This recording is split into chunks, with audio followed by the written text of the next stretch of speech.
Komið þið sæl og áfram höldum við hér í föstudagsþætti N4 sem að tekin upp á veitingahúsinu Strikinu á Akureyri. En febrúar hjartamánuðurinn. Undanfarin ár hefur Ísland verið í samstarfi við alþjóðleg hjartaverndarsamtök sem að eru með verkefni sem að heitir Go Red.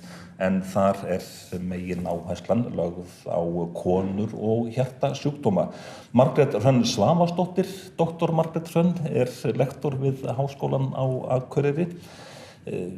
Þetta verkefni, hvað snýst það aðallega? Sem sagt, það að vinna sér svolítið sess, þetta verkefni, eða ekki?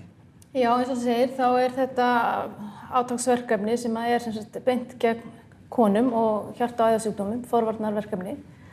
Og þetta sem sagt alþjóðlegt verkefni og hefur verið að riða sér til rúms hérna á Íslandi, aðalega kannski í Reykjavík. Það eru samtök sem heita Go Red Ísland, en við höfum hérna á Akureyri undanfarin ár reynt að gera okkar líka til að vekja konur til umhugsunar heilbrigðan lífstíl og hvað þær geta gert til þess að minnka líkur á hjarta- og æðasjúkdómum.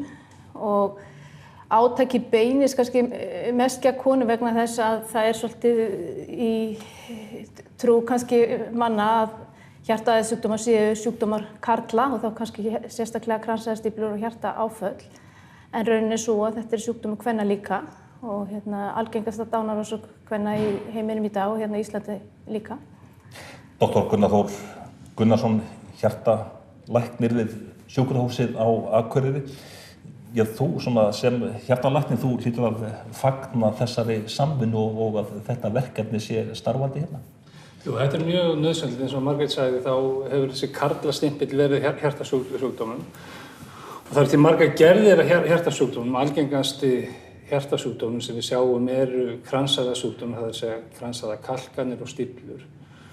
Og þó að þeir sjúkdómar komi aðeins að meðaltali aðeins seinna hjá konum en körlum, þá þetta í heildina séð jafn algengur sjúkdómur hjá konum og körlum þegar allt talið, þó að karlar veikist að jafnaði aðeins fyrr.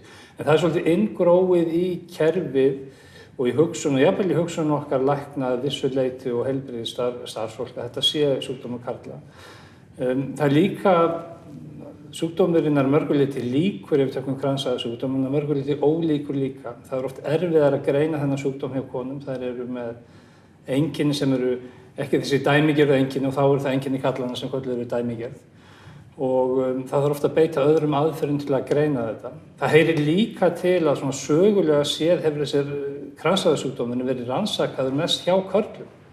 Það alveg hefðbundin kynjaskipting í til dæmis rannsóknir hefur verið ákveða hvort að meðferð A sé betri en meðferð B, að það svona hefðbundið að það séu bara 25% þáttakandi þeim rannsóknir séu konur. En þegar þið lítið á faraldsfræðirannsóknir þá eru 50% kallar og 50% konur. Þegar maður til dæmis labbar hérna á Akureyri eða nánast bara hvar sem á landinu þá sér maður fólk hjólandi, hlaupandi, skokkandi og svo framvegis.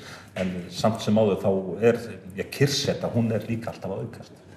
Já, kyrrseta að aukast. Sem betur fer vöknun í þessu. Það náttúrulega í þessum litla bæ hér sem mjög lítill. Hér fólk alltaf að taka með sér 1,5 til 2 tonn af stáli með sér hvert sem það fer. Í búðina þá fer það í bílinn sinn og drösla með sér 1,5 til 2 tonnum af stáli og í vinnuna. Og fólk með sér fer á bílnum í líkamsrækt sem hefur alltaf fundið svolítið einkennilegt. En sem betur fyrir vakning í þessu á sama tíma eins og þú segir, kyrrseta mikil og hún skiptir gríðarlegu máli að vinna gegn kyrrsetu. Því að vinnan okkur í dag almennt kyrrsetu vinna. Munurinn á körlum og konum einhvern veginn svona giska á að konur séu svolítið svona passasamari upp á að láta fylgjast með sér. Eða þetta rétt tilfinning?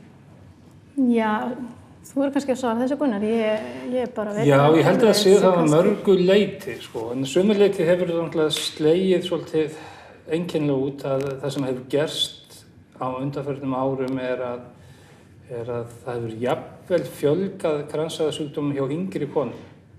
Það er þá fyrst og fremst reykingar fyrir áratuga þegar konur fóru að reykja meira. En það betur fer það nú sennilega að snúa við núna og byrjað að snúa við af því að það eru færri sem reykja. En konur eru persónusamari en þær eru líka oft með erfiðari einkenni og oft þannig að meðhöndlun við kransæðasjúkdómum, kransæðakölkunum, hún kannski virkar ekki eins vel eða á annan hátt á konur en karla.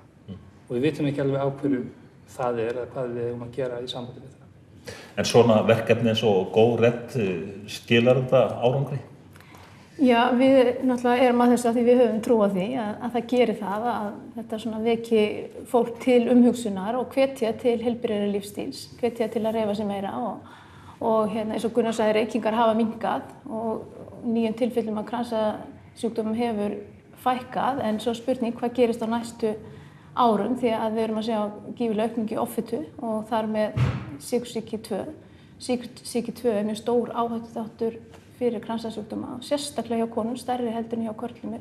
Það var rannsóknum sýnt, þannig að við bara vonum það að þetta er allavega okkar innspil í það að reyna að hvetja fólk til heilbrigðari lífstíls og vera meðvitaðri heilsu sína. Febrúar hjartamánuðurinn og fólk hvatt til þess að klæðast rauðu og svo framvegis, en það náttúrulega þarf að hugsa þetta 12 mánuði ársins.